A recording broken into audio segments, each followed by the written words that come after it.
What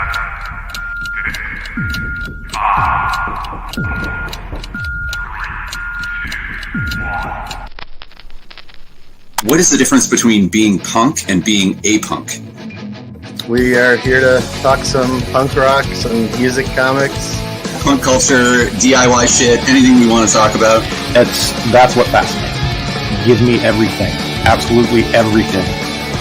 I find that music and comics have always been intertwined. Muckspout. Chicks dig it. Don't worry.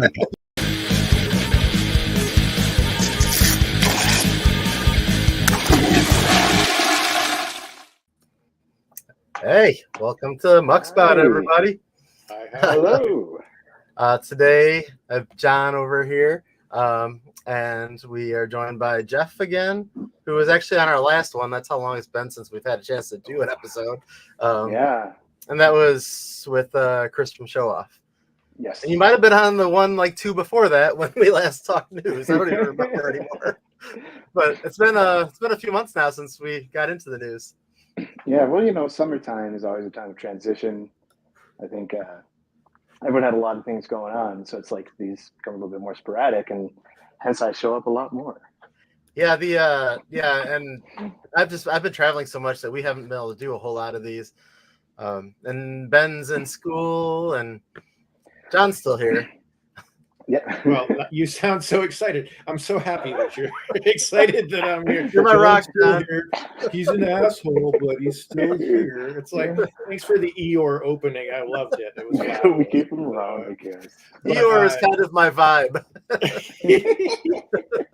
But I was going to say, it's like, yeah, sorry we couldn't be around all summer, but we got a lot of stuff in the pipeline that we've been talking about, and it's going to be revealed in the next couple months.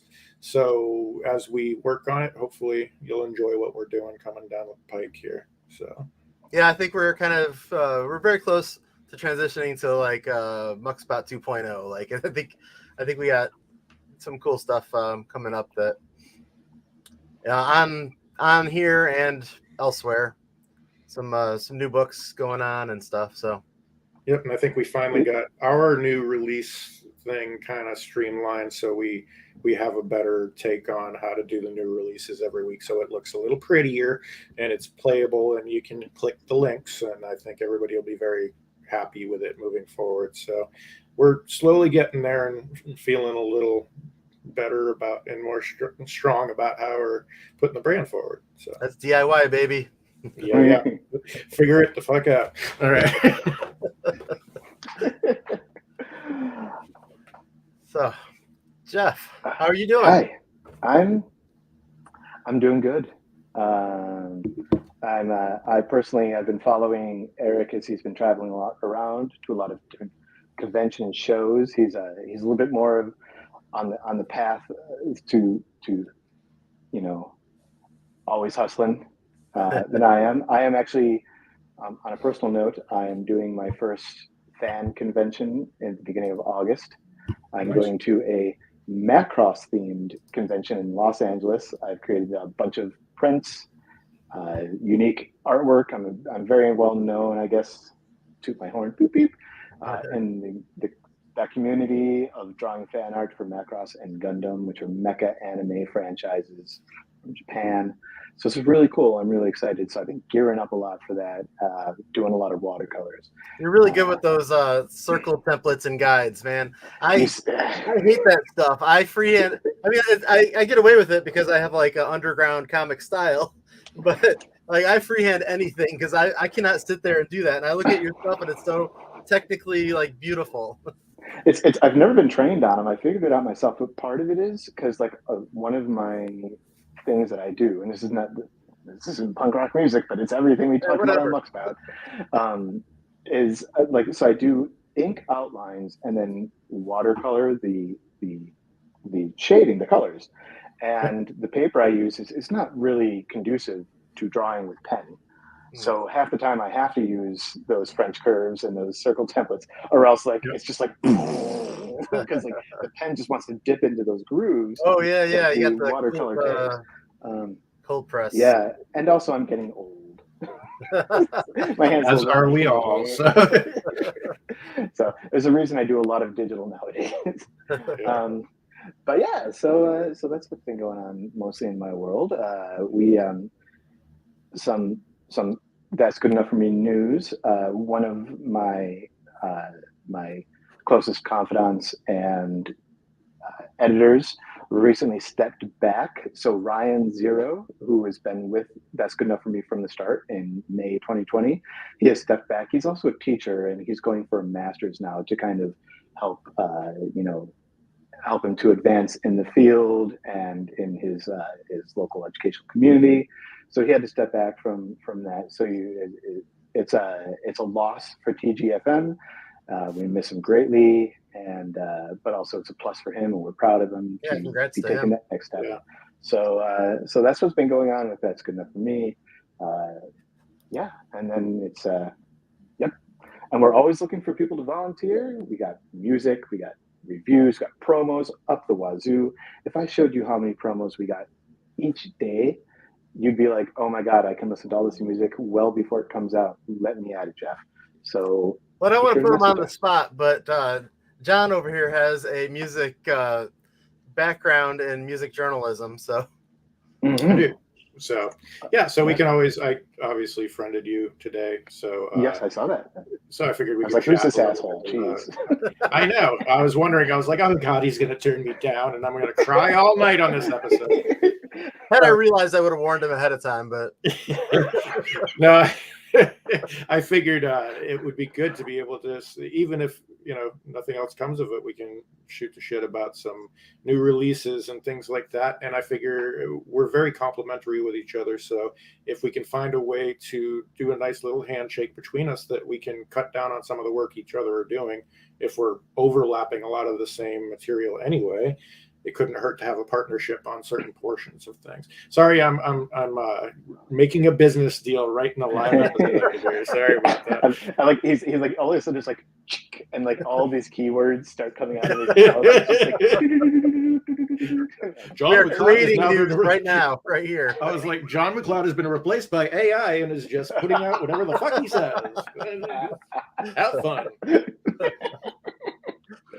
John never actually existed. I created him in a lab. Yeah. I know. Yeah.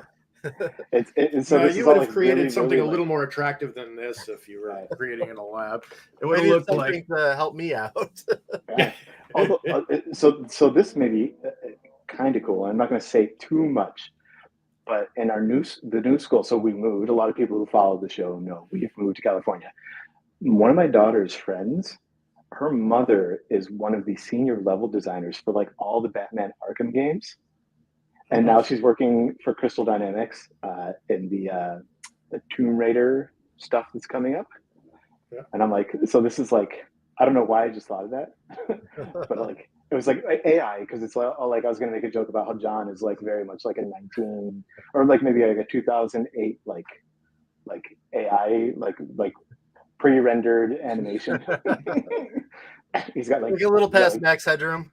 he's got a wedge for like a chest kind of thing. That's actually what I'm going to get the next time. Is I'm going to get a sleeve tattoo, but it's going to be half rendered, so it'll only be half of it. It'll be like they'll never know. Pixels. Yeah, it kind of That's halfway awesome. pixels out. It'll be perfect. That's awesome. I like that idea. All right. So those are the introductions. Huh? Well, we got a few minutes left, so. So how long do we have again? When are you busting out? We stop around 8. Okay, If we go a few over, it's not the end of the world. sure thing. Where are you going to quickly? Louisville. Nothing exciting this time. It's a work trip. Okay. Yeah. So The not people like of that, Louisville now hate you. So If any record source recommendations, I take recommendations.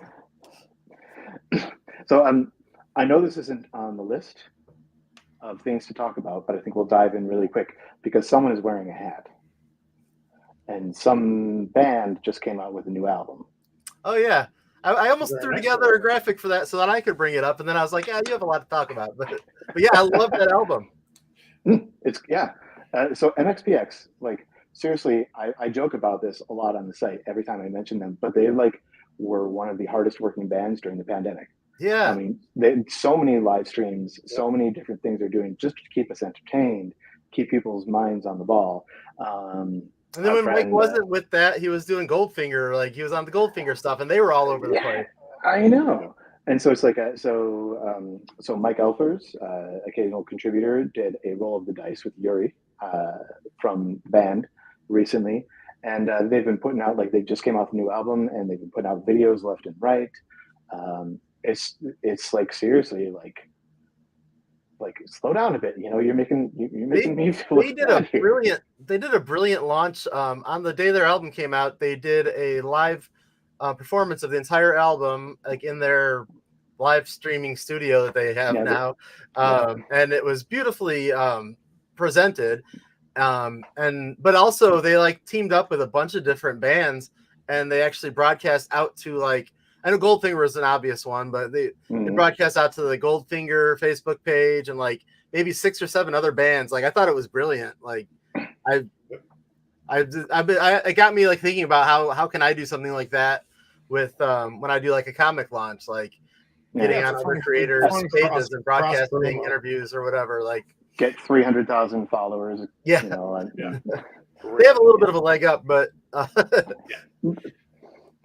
You never know. Some of the people that we could cross promo with could have a bunch of followers. Mike Herrera, if you're listening. Yeah. Hey, we actually share a cover artist. That the blister cover there was done by John Nissen, who created the Pokinatcha Punk. Okay. Nice. Yeah. So that's our start, I guess, for the day, because I saw the MXPX and I feel bad because I didn't put it on the list. I had to pick things. News. What's going on in music news nowadays? Apparently, a little known punk band called Blink-182 has a new album coming out. All right. The album is called, if I remember correctly, One More Time. Yes, that sounds right. One more time. Yeah. One more time. So it's their first. A lot of people joke around with it because, like, oh, it's the classic lineup. Yeah, it's their first. Which isn't their first lineup in 2011, minus Scott Rayner. So since 2011, and at first I thought that the song or the title was going to be a play into the second song on Anima of the State, because there's a part where he goes, "It's one more time with feeling." Oh yeah, okay, yeah. It turns out the song it doesn't seem to be any way connected, and so they're a big band. That song was good, and in my opinion, and the video was beautiful. It pains me a little bit as a Matt Skiba fan that he's like completely wiped from the history of Blink-182. Mm-hmm. Yeah, like that. There's been some things I've seen. Like I've watched some short interviews and stuff. I flip through TikTok and I'll come across them, and there's been like things that are like borderline like disrespectful. Like, yeah, I also get what they're saying every time they say it, so I let it slide. But I'm just like, come on, guys. Well, it's like, I don't know. It's right now. Like I used to like Blink-182 a lot. And I'm like, okay, that's good enough for me. Is all about trying to be like at least constructive. But I'm going to say this now: like Blink-182 is now a business, and bringing Tom DeLonge back or him rejoining is very much a business because it was worked out financially for them. From my point of view, they kind of lost me after Enemy of the State. Like, Take Off Your Pants and Jacket. Like, I listened to it once and then I just put it on the shelf. I didn't really listen to anything ever since. I'm not a fan of the new song. It is overproduced. Like, there's like so many vocal effects going on that it's just like, are we listening to them or are we listening to AI reprocess Mark Hoppus's voice into something? I don't know. I guess you know what, their little behind the scenes video hooked me because it was very sweet between friends and stuff, and that's great. But friends go out and play bars. The song, like, I think, it was nicely constructed, even if it was overly constructed. Right. So it's very much business. Everything is processed. Everything is planned. So there is, I fully appreciate there's a generation of music fans that grew up on that version of Blink, and they are over the moon, and I'm happy for them. It's not for me anymore. Yeah, I And saw it them a hasn't been couple for times back when they were, originally around in that group. And I probably would be more excited about it if it was possible to see them again. But after this last tour, I just know that I'm never going to be able to see Blink-182 again. Oh yeah, it's like Yeah. Taylor Swift money, you know. It's Yeah, like that does stunt my excitement a little bit. yeah. Well, Like- you know, Yeah. I let's see. I saw them in a Unitarian church, and then I saw them opening for Primus in an expo center in Madison, and then the last time I saw them was at the Rave in Milwaukee. It's the last show or the last tour, I think, with Scott before they separated ways, and I'm fine. So I'm good. But people are happy, and that's what we're happy about. People are happy they're Exactly. enjoying it. Yeah. Tickets are a lot. They're going to be a lot, but you know, that's what you're going to do. So there's a new album coming out from Blink-182. Boom. I got it on pre-order already. You'll have to tell us how it is. You can do a review for me because I I'm think not. I'll do that. All right. I don't feel like I'm not snooty enough to review things. That's always my problem. Or I don't know big enough words, or I need to get like a thesaurus. I To think me, you're the just way I busy all looked the at time. the way I always looked at everything is, if you don't want to say anything negative, then I just don't review stuff. But it is always just as easy to dig through an album and find something positive about it. That's how I go that way. Like I don't really want to tear anything down. No, I was always of a mind of like, you know what, a scene is there because everyone wants to support your scene, and if you love it, you don't want to hear it torn down necessarily. So I always found a way to at least bring out some of the positive in the album. I dig through all the lyrics through the whole thing, and that's why I probably only got a certain amount done. But I always felt like, okay, and I had certain editors that would always push like, yeah, but why aren't you pushing this? This thing sucks balls. Why are you not, pointing that out? It's like, because that's not who I am. And Why if are you we want even that, reviewing get it? somebody else. That's not me. Yeah. So, yeah. So that's very much like what we are at That's Good Enough for Me is like, you review what you want. If you don't want to review it, don't. Exactly. Don't be a dick. So I was a dick there for a moment, but Blink-182 doesn't care if I'm a dick to them. I tried to cover you, but Right. But like, if I'm critical of something, it's constructive criticism. A lot of times, if I have like, my problems are mostly with track order. Sometimes I think some songs should go in different places, and a little bit of the production. Often I'll comment on production if I think something is too heavy or something's not heavy enough, if it's hollow. Yeah. But we try to stay positive. I would like at some point to have, we've been talking about doing like panel discussions and things like that down the line.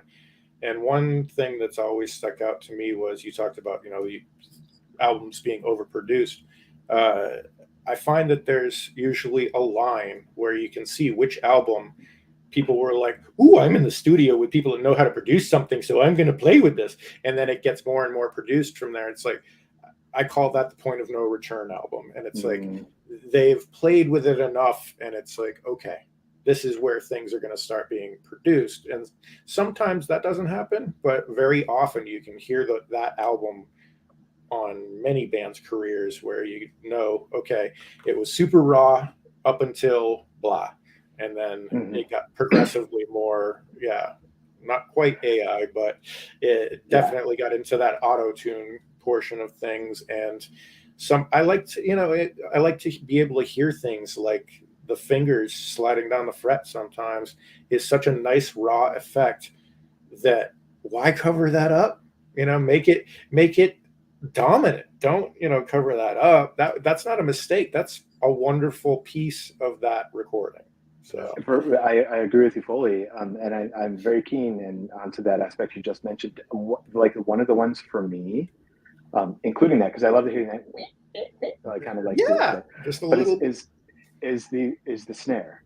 Drummers don't always hit the snare the same pressure, the same spot. Yep. But if there's a little bit too much production, every single time it's going to be a coo, coo, coo. And for good or ill, even towards like the Pixies, even before their breakup, like the last couple of albums, very much like Dave Loverings, the drummer, like his percussion, like there's no variation. It was always the same. Like this thing's kind of like click, boom, boom. It's going to be, and all the new albums are like that. But when you can hear the drummer like actually like playing on that snare, just like a light tap versus a drrr, and like you can hear it, and so sometimes that's a really big thing for me. So when you get to the point where like some producers just like, no, we have to make the snare sound the same every single time, and they're just going to throw some algorithm at it nowadays, and you're turning somebody into a drum machine. Exactly. It's one thing if a certain instance was off-putting because of the way it sounded. Okay, maybe correct a little bit, but yeah, every time, no, it doesn't Copy need to sound the same every time. No, yeah. Oh. That wasn't about Blink-182. Yeah, sorry. That was me. I got us off on a tangent there, but for some reason you got my head there. So there we are. They still have a phenomenal drummer. Yeah, we're happy. So, all right. I know we kind of half-assed brought this up back when we met up with Chris from Show Off, but I wanted to remind people once again, Godspeed, a tribute to Pierre Kesey, is still out and available. The money is still coming in. All that money after costs is still going out to his family. There's there's still some stock available on the vinyl. It's always available on digital download. The merch is still up. All the proceeds are going to go to his family. So I just wanted to bring that up once again. Why don't you run some of the track listing, or some of the bands? Some of the bands. So there is. We got Hot Water Music. We got Face to Face, J Robbins, Josh Caterer, kind of as the Josh Caterer trio, but it's only credited as him. But I know it's the guys who are actually playing. Right. I had to, when I was doing the album art, I had to verify this. I wanted to make sure I got it right. We got the Boll Weevils. We got local acts like the Turtles, Grey Trash Aliens. We got the Usuals. Kurt, of which is the one who's like one of the driving forces behind this. Also, Pat and Minu from Grey Trash Aliens. They're the ones who kind of put this together. It's a great album. Everyone seems to be enjoying it. There's a lot of reviews out there. If you need to, you can kind of stream it on Spotify, I think. Although there's a bit of a problem because last I checked, Spotify didn't immediately associate the tracks with the bands that had performed them. And I'm not getting paid for this. I already got my small pay for doing the album art, which I was more than happy to do.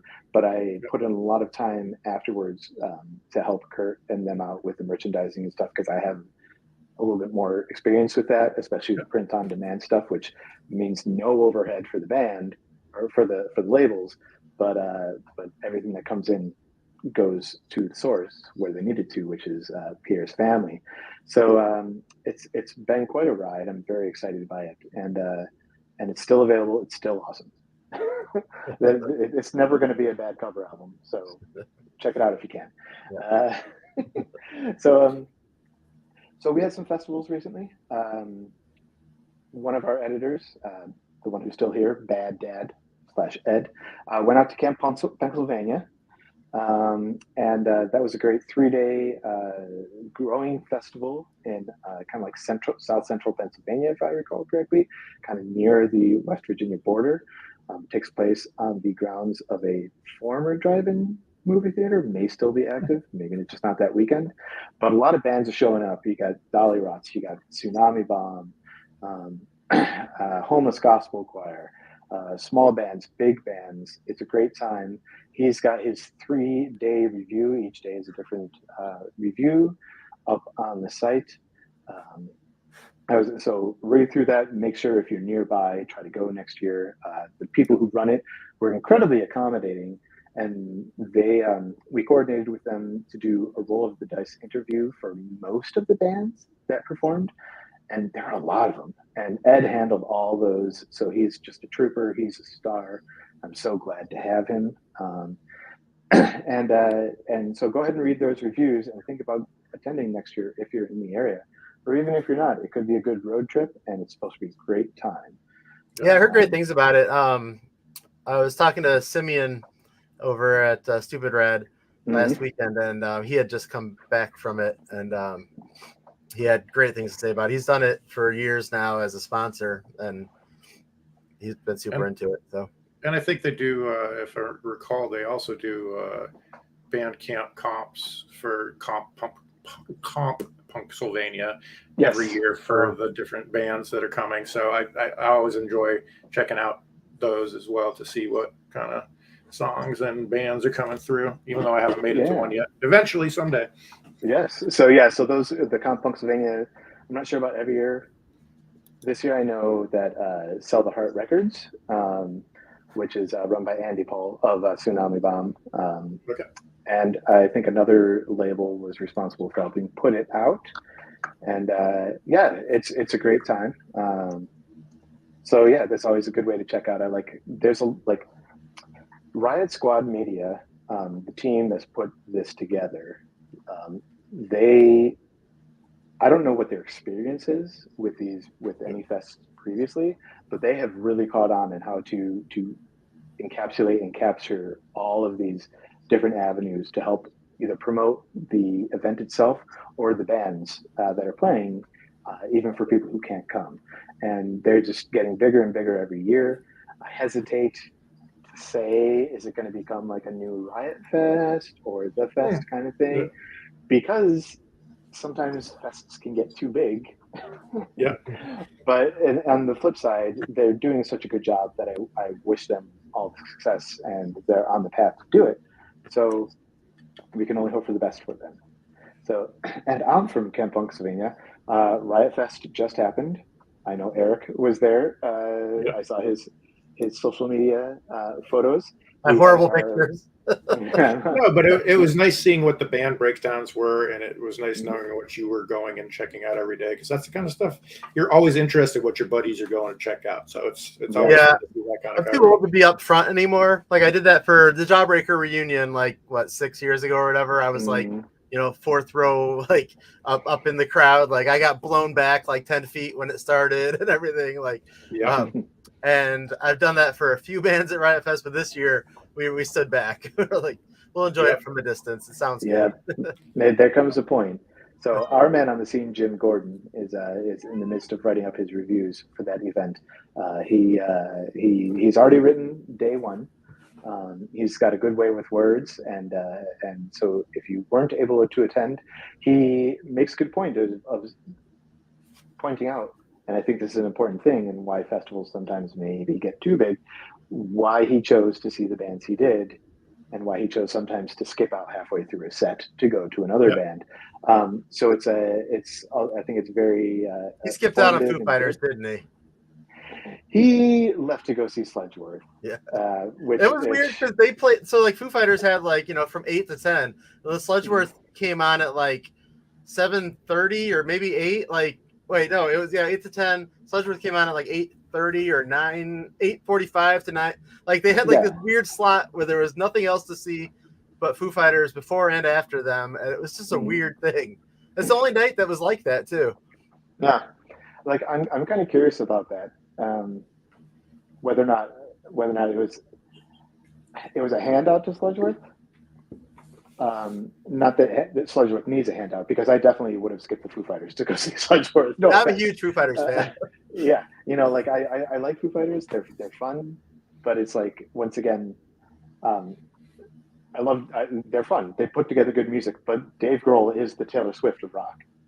He is skilled in putting together excellent songs that pull at your feels, and you like them.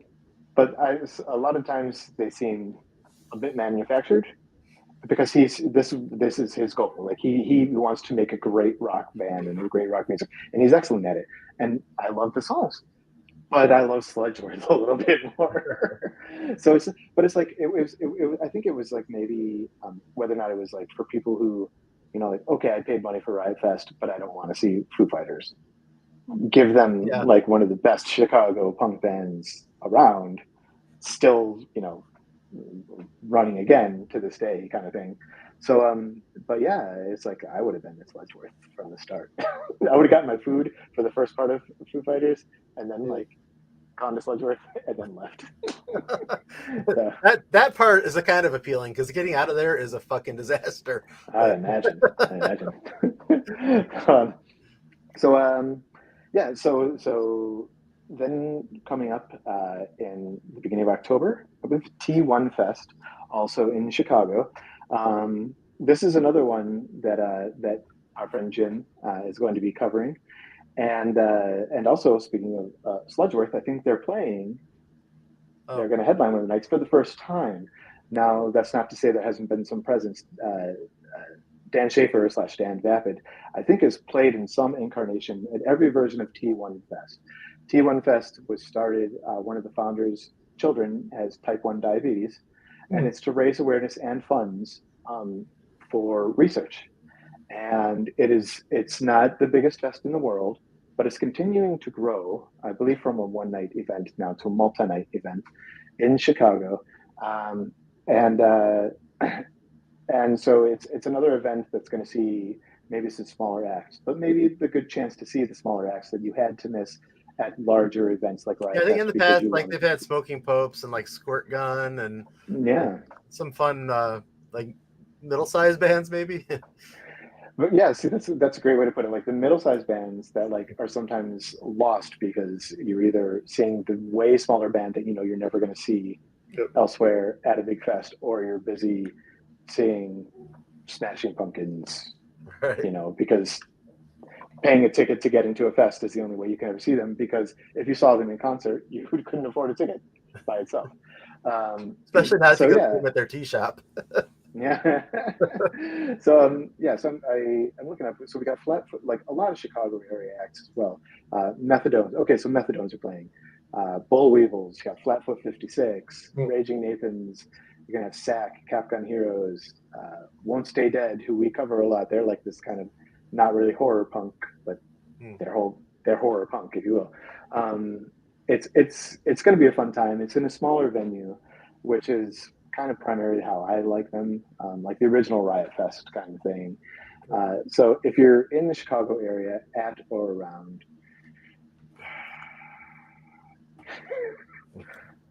I should have had the date written down.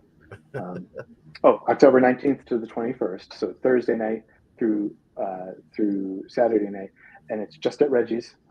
There you go. You only have one place to go. Definitely stop by, because once again, it's for a good cause too. This is like a fest with a purpose. So yay! Yeah. I think right around then is also Henry Rollins and David Sedaris's speaking engagement.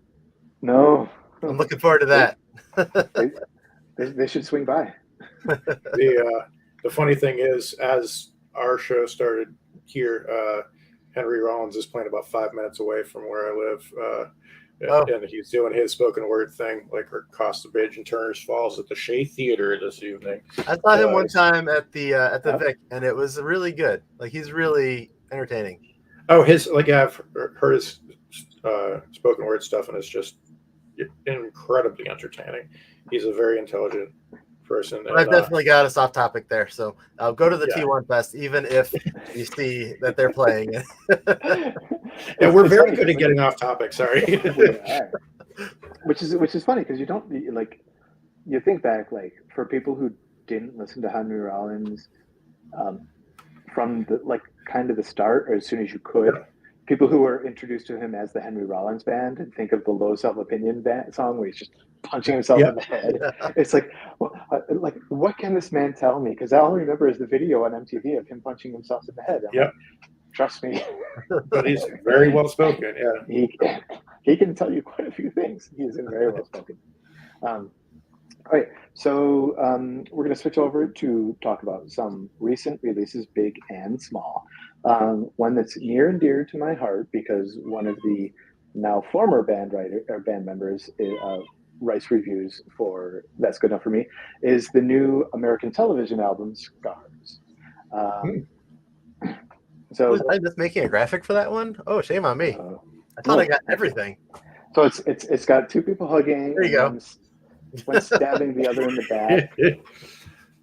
Here, I think I've got it for. Let me see if I can figure out how to make it happen because I've got a. I don't know if you're able to. I had it. Oh. I even know I looked it up too. Eric doesn't let you do this. Yeah, I don't give you that kind of.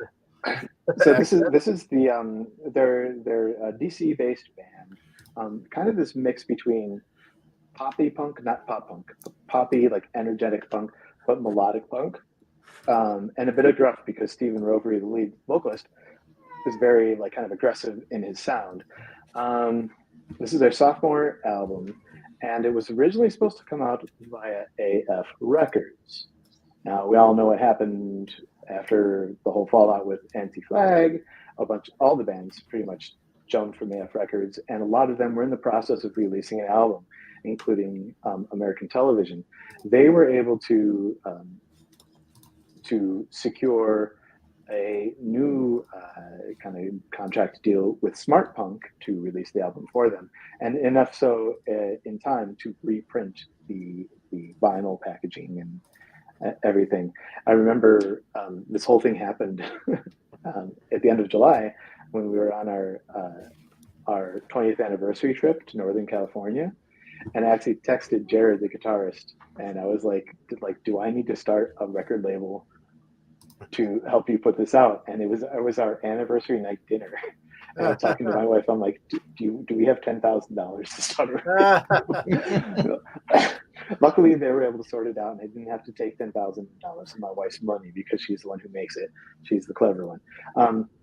But it's good. It's good news for them that they were able to secure.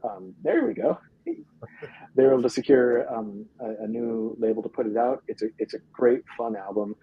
I wrote a review on it, and one thing I left out, and I wasn't sure how to phrase this, so I kind of left it out. But now that we're talking, maybe I can do it a bit better. It gave me the same kind of vibes as Face to Face's third LP, the self-titled one, the guy staring at the mirror. Nice. Not just in production, but just energy, like a little bit more maturity, but also a little bit of urgency in the songs. Like, yep. I love Don't Turn Away. Don't Turn Away is like, really just like, right there for you. Big Choice had a lot of great songs, but was like suffered from major label production. And then the self-titled had this kind of like back to our roots thing. And I got the same feel from Scars. It's a great album. I think people should check it out. And I've been listening to it quite a bit, so it's hard to judge what my favorite song is, but right now I'd say maybe The Sum. The sum of all, whatever. Okay, check it out. Jared, who writes reviews for me, has left the band now because they moved from out of the DC area to Ohio, and collectively, I think as a band, they thought it'd be too hard to pull off trying to keep him in. So they brought in a new guitarist. He's good. Everyone's happy, but obviously sad times because his last album with the band. So American Television, Scars. Yeah, I will say I for Muck Spout sample a ton of different albums, and sometimes I only sample a couple songs just to check it out, and that was enough to hook me with that one. I had to have that in my collection. It was solid all the way through. Mm-hmm. I was very excited to listen to that one all the way through. So yeah, fantastic album. Good job, guys. It's funny because I liked the band. I found them, and I liked them back when I was writing for Punk News, and then kind of like organically, like they saw I was writing stuff. So like Steven, the lead vocalist and guitarist, got in touch with me, and so now like we're all buddies. Like mostly through the internet. We've only met like once or twice, but I still kind of like treat them like as a band I like. So it's like I'm not going to give you a good time if I think your album is shit. So, but I it's a good album. It's a good album. I really like it. It's probably one of my top 10 years. So we also another new release. We have in case you've heard of this gentleman, his name is goes by the name of Fat Mike. I don't know if you've heard of him before. He has been, as NoFX, has been working for quite a few years now with Baz Grissom, I think his last name is. I could be getting that wrong. To bring string arrangements, especially to their live versions of The Decline. And so he and Baz got together to perform, to compose or do renditions of Fat Mike penned songs, not all NoFX songs, but Fat Mike songs into mostly string arrangements with some mild orchestra, not full orchestra, but maybe you'll have like boom, boom, boom drums, things like that, some horns. For Fat Mike Gets Strung Out. So that's a new album that's out. It's really interesting, and they put out a few videos, including one that was performed live, which is very, very moving. Very nice. Yeah, it was, and it's nice to see that. A lot of people give Fat Mike a lot of shit, probably because he can be a bit of an ass, apparently. But it's also because he is who he is, and he's where he is because of who he is and what he does. And he is musically inclined, so it's great to see this collaboration come forth, and I think take some of these songs and show them in a new light, which can be done with so much music. As I get older, I'm beginning to appreciate that a lot more. When you go, have you heard Gordon Withers' Jawbreaker? Yes. Oh yes. Beautiful. Yeah. I love it. Yeah. Yep. It's and my friend Bill, who is also a big Jawbreaker fan, like that was playing during his wedding. Oh. So, but yeah, it's like you take these. Also, the punk cellist. You ever follow Yes, him? I love the punk cellist. Yes, Ian Legge. He's great. I haven't seen a lot of stuff from him lately, which I should look it up. But he also does either single just by himself with his cello, or he'll overdub. He'll do the multi parts. He sometimes brings his sister in. Sometimes he works with other musicians. He got Punk Rockette to sing Today's Empires, Tomorrow's Ashes. So it's when musicians take these songs and turn them into something else, it can be very, very moving and very, very good. And this is another example of that case. We've got Ian from Sicko and a couple of people, Four Lights Down, in the Subjunctives, this kind of like new poppy punk band out of Seattle. They've come out with their new album. Let's Try This Again. It's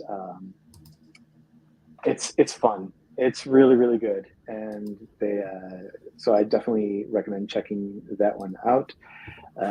Maura Weaver, if we've heard of her, she or she or they, I'm not sure her pronouns, get their fingers into a lot of different bands.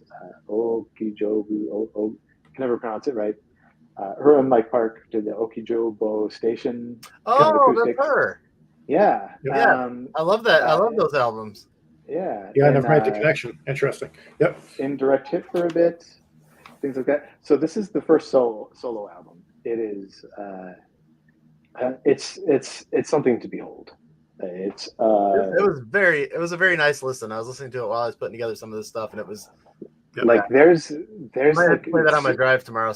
Yeah, there's so many influences and so many styles, and you can tell there's skill with composition and storytelling that's going on.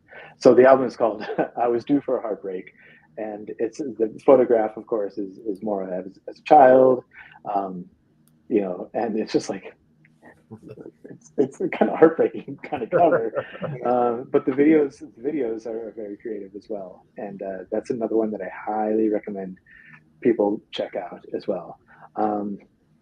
So we've got two cover albums out recently. The first is Pure Noise Records, obviously the bigger of the two, in collaboration with PBR, has released their Dead Formats Volume 2 collection. They did this last year, and they followed the kind of same release stream. They'd release like 2 or 3 tracks every few days or week or so, and it's bands like Koyo, The Bouncing Souls, Seafloor Cinema, covering the songs of yesteryear. It's good stuff. Not all the songs I'm familiar with, so it's interesting to hear them even without knowing the original. Some I am familiar with, some I would be like, why did you cover that song? But it's what the bands are interested in. But on the flip side, there's another album that kind of did the same thing, and that's it's by Outcast Tape Infirmary, which is a smaller label based out of Madison, Wisconsin, and they released a 2003 cover compilation. These are all songs only from 2003. It's got Stacy's what I mom. like about it's got Stacy's mom. Yep. So it's Good Charlemagne, Kylan Strange. What I like about Outcast Tape Infirmary is they are a label that really crosses this whole spectrum. There's they do a lot of different bands and a lot of different styles, and so this comp reflects that. There's there's a lot of different things you're going to hear on it, and they're not all the same genre. So hopefully it helps expose people to different styles of music and new musicians that you may not have heard of, more so than the Pure Noise Records one, because a lot of the bands you've heard on the Pure Noise Records, Oh yeah, I'd they're tell pretty you, big on the Pure Noise. 99% of the people have not heard 99% of the bands on the Outcast Tape Infirmary, but for me, it's kind of the better comp because of that. We briefly talked before we went live about Sincere Engineer and their new album, Yes. Cheap Grills. So I know you guys have thoughts on that. I'll let you talk for a second. Well, yeah, because so I guess the thing we didn't. John has thoughts on this one. I mean, I have some, but John. I love the cover. Not only did I have thoughts on it, but it was one of those things where I've been on a vinyl buying spree, and I had gotten the whatever it was, the barbecue sauce LP variant, where it was like it looked like there was a bit of gravy on it, and right. So they were saying that one sold out completely. So if you want any of the other variants, get one. And so I was like, shit, did I get it? Don't remember. So I just automatically got one in. So in the mail right now to Eric is the other variant I got, because once I realized I had 2 copies of it. But at any rate, my take on it is I think she just has such an incredible voice, and she has this glow about her and this smile that comes across.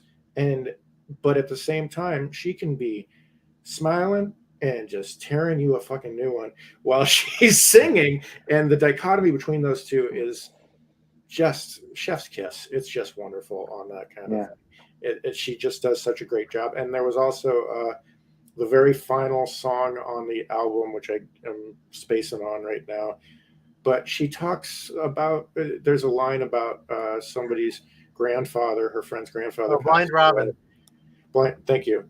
And she has a line where, like, the guy left the TV on when he went to see the game because his grandpa might want to see if they won or not. And I was like, so I'm sitting there blubbering. I'm like, oh my God.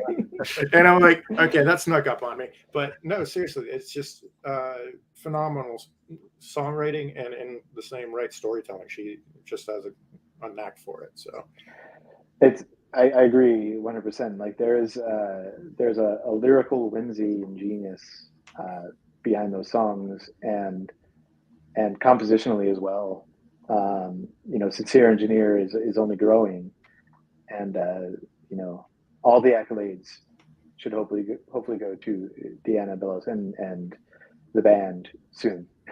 Yes, and I am highly hoping to be able to catch them at some point on this tour that they got coming up to support the album, because I can only imagine that the live show's got to match that energy. So, yeah, they're playing up near me. They're playing up across the bay over in the Golden Bowl, which technically comes up as, I guess, as Oakland, but it's not really. It's like this like little enclave town that's its address is specifically in. But I saw John Snodgrass and Darius Koski and Dog Party there, and Chad Price, and it's a great little venue. So I'm really excited because it's what I like. It's one of those very intimate venues, like with the like rail car kind of thing, kind of place. Yeah. So no, I love like little punk venues. That's Oh yeah, that's absolutely my jam. I love going to places. I always like to rate it by like 1 to 5 on how sticky the bathroom floor is. If you can get that ratio just right, it's perfect. So it was. So that would make the Fireside Bowl like a 28. Yeah. Okay. All right. Fair enough. But there's a place by me that I saw Local H a few years ago, and like if I tippy-toed, I'd probably bang my head on the ceiling. It was so so tight, and it was kind of wonderful and like crazy loud, and the energy was great. Yeah, 38 people tried to pogo and knocked themselves the fuck out. All right. So the last recent release, and this is also one that's just this past Friday, as was Sincere Engineer, Pure Noise, Outcast, More Weaver, Fat Mike, everyone, is this band I discovered because like I get a lot of emails and I can only peruse through like sometimes 45 seconds of an album to see whether or not like it's something we should post on TGFM, because even though it's punk adjacent and everything else, like I'm not going to put like, you know, some teeny dance bopper band on there or anything like that. But I listened to like the first 45 seconds of the song, and then I ended up listening to the whole album. It's a band out of Montpellier, France, called Unspeakable, and it's actually UNSPKBLE. The album is called Reconstruction. It's very much like they refer to themselves as post-punk. I like to think of it as like 80s dark wave and a bit of post-punk, but also, and I wrote in my comment when I posted about the album being released, it's like what may have happened if Ian Curtis of Joy Division hadn't killed himself. We didn't lose him, and the band continued on with what the tendencies they're maybe heading towards with New Order, but still like more of like a band, and not this like New Order got a little bit technified. Right. And I just listened to the whole thing through, which is a rare for me on a Friday morning because like, you know, 60 or 70 albums get released that day. And I was just stunned. I'm like, I thought it was a beautiful album. I think it's a beautiful album. And immediately I was like, this is a great thing. And I need to share it with as many people as I can. So out of Montpellier, France, Unspeakable Reconstruction. Check it out if you can. UNSPKBLE. One more time. Yeah. And so I guess so quickly we'll finish up with a couple of upcoming albums. So out of Illinois, I discovered these guys back in 2021, 22. Longbirds. This is a young guy and this young gal, and they're basically refer to themselves as Illinois Skate Punk Revival. It's this it's I don't know. He plays a funky guitar. He plays a really funny looking guitar. But their first debut LP, I Had a Dream, I Was Skateboarding. Like, I loved it. It's a bit loose, a bit sloppy, and full of energy. And it's the kind of thing that just gets your blood pumping. It's exciting. So they've got a new EP coming out called On Speed, and they've released 2 songs so far. So you can check out those songs on their Spotify or Bandcamp. Please do pre-order the album if you can. They're a young up and coming band out of Illinois. I think he's in Chambana right now, or Bloomington normally. I always get the two confused, but he's in college right now. Elliot Ross. He's college town. Either way. Yeah, it's a college. It's one of the 2 college towns which are like really close to each other. They're like here and here, and if you trip from one, you fall onto the other. No, they're about 30 miles apart or something. But check it out because they could use the support and the positive vibes. You're going to love it. The Dolly Rots, who I saw and reviewed their live show a month or so ago. I adore them. They're just a fabulous band, and they're just such great, just a great attitude. And the fact that they tour as a family is just wonderful. So, it's entirely true. So one of my writers, occasional writers, Julie, kind of like turned me on to them, and she just like said like they got in touch with her after she gave like one of their songs or something you could review over back at Punk News way back when, and And she's like, they're just the nicest people. I'm like, yeah, okay, maybe they are. Maybe they are. And then I went and saw the show, and it's entirely true. Like Yeah. they're just awesome. And Yes. yeah, they tour with their family, their two children, River and Daisy, the They did daughter. some shows with Smoking Popes not too long ago. Yeah. Yeah. But their stage banter is fun because, like, especially Lewis talks about how his parents wanted him to be a doctor. And their stories are all around fun, but they're really great people. So their new album, Night Owls, is coming out on 13th of October via Wicked Cool Records. So they've got a lot of videos. They're doing a lot of promotion, a lot of press for it to ramp up for it. So you can check it out. It's catchy, fun pop punk kind of stuff. Slightly sweet, slightly saccharine at times.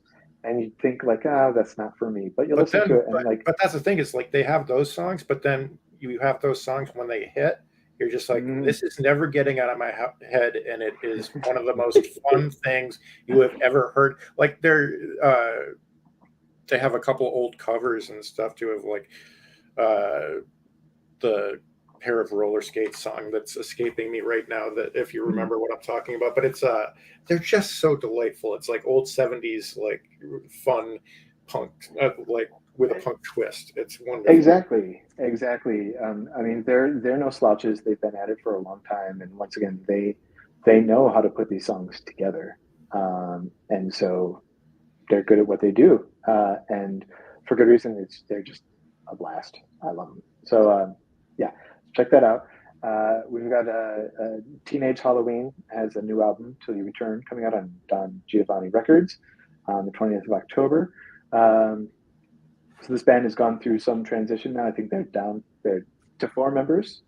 I remember because I put a photo up of the old like 17-member version, and they kindly reached out and were like, "Hey, we've pared down a bit. Can you change it?" I'm like, "Yeah, thank you for letting me know, because that's a great thing."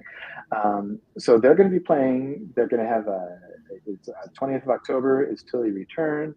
They're going to be touring. I think they're touring down to Fest. Maybe not. No, not this year. But they're going to be touring all throughout November. And I think they're also playing the upcoming Don Giovanni 20th Anniversary Expo, which is at the First Unitarian Church or something in Philadelphia sometime soon. So I don't have the information on that, but look it up. So go ahead and check them out. It's great. And the last one I want to end on today, and this is actually announced a while ago, maybe even before our last shows, but like it keeps blowing me away. So Superchunk, long-running band Superchunk, are releasing their 4th collection of rarities, B-sides, etc., called Misfits and Mistakes, B-sides and Strays from 2007 to 2023. Once again, it's their 4th collection of songs that didn't make it onto their proper LP releases, and they got a lot of songs. But this one is it's a bit more time frame. It's 50 tracks long. Wow. So it's like a double LP or something like that, even more. Or maybe it's it's huge. Might as well go 4-pack at that point. Come on. Right. It might be. Yeah. Okay. So the LP set, it doesn't even say, it's just a set. It's on 2 CDs though, so it's probably more than a double LP because you only fit so many songs on an LP. Yeah, I was going to say, unless they're all a minute long. Yeah. So so there's 2 reasons I think this is great. Superchunk is a great band. Oh yeah. Okay, they have one of my favorite bands. My favorite show ever was 1996. I went and saw it was Seaweed, who knocked it out of the park. And I was like, there's no way anyone could have done better than Seaweed, because they were just touring on Spanaway at that time. Yep. But then Superchunk came on, and they were touring on Here's If the Strings Come In. It was just the best thing ever. But this band has put out so much music, and it's so good. And a lot of the times it's alternate versions, it's demos, it's ways they did things differently. So there's part of that. But also this may be the last official Superchunk release with John Worster, as he has announced he was going to be departing the band as their drummer. He's still focusing his time, I think, a lot on Mountain Goats and things like that. And so it may be the last official release with his music on it. So it's a great send off for him. Hopefully, a new future for the band. They keep putting out great music. There's great songs, great covers. They got their Horror Business cover, which is one of the best songs ever, although it's not the acoustic one they used to have on their website back in the early 2000s. And I have a copy of that.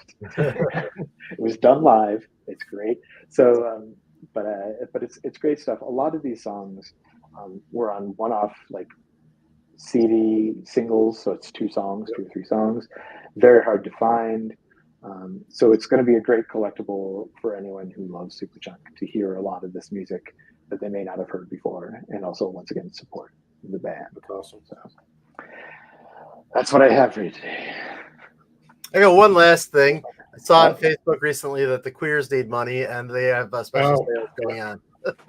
So look up the Queers. I did, when in my mad vinyl like craziness I've had lately, I supported them quite a bit. So, and I actually put the Muckspout name in the email. So,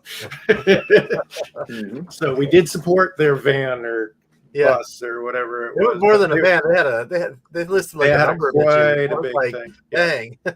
Right. But it was awesome because they were putting it up and they were updating it manually and just putting all the pictures of what they had left for merch in the comments on everything, and like just it was kind of like a live auction almost. More there was an urgency there, and it was awesome. And that they actually I had forgot to put my physical address in, and she just got back to me and was like, everything's already packed up. Everybody's stuff is packed up and ready to go. The bus is doing okay. It looks like we hit everything. So she's like, thank God the crisis is over. Thanks to people like you. So they were very, like communicative about it and very thankful. Yeah. So it was nice to see. So speaking of DIY, that was the most DIY. When I saw that post, I was like, holy crap, I hope this really goes well. And sounds like it did. So it's good. Yes. Yeah. That was the only thing I had to add. Well, that's good. Sounds good to me. Cool. Well, if it's good enough for you, then it's good enough. Cross plug. Crazy. Well, thanks for coming on, Jeff. Yes, thank you for having me once again. It's been a great time talking with you guys and sharing all this fun information. So, we should do this again sometime. We should. Yeah. We should. I'm going to go pack for Louisville now. So. All right. See you ahead. All right. Thanks for listening and watching, whoever's listening and watching, and we'll catch y'all later. Hey, you made it through an entire episode. Good for you. If you're looking for more, give the rest of the channel a look, and be sure to subscribe so you don't miss an episode. We'll catch you fuckers next time. Later.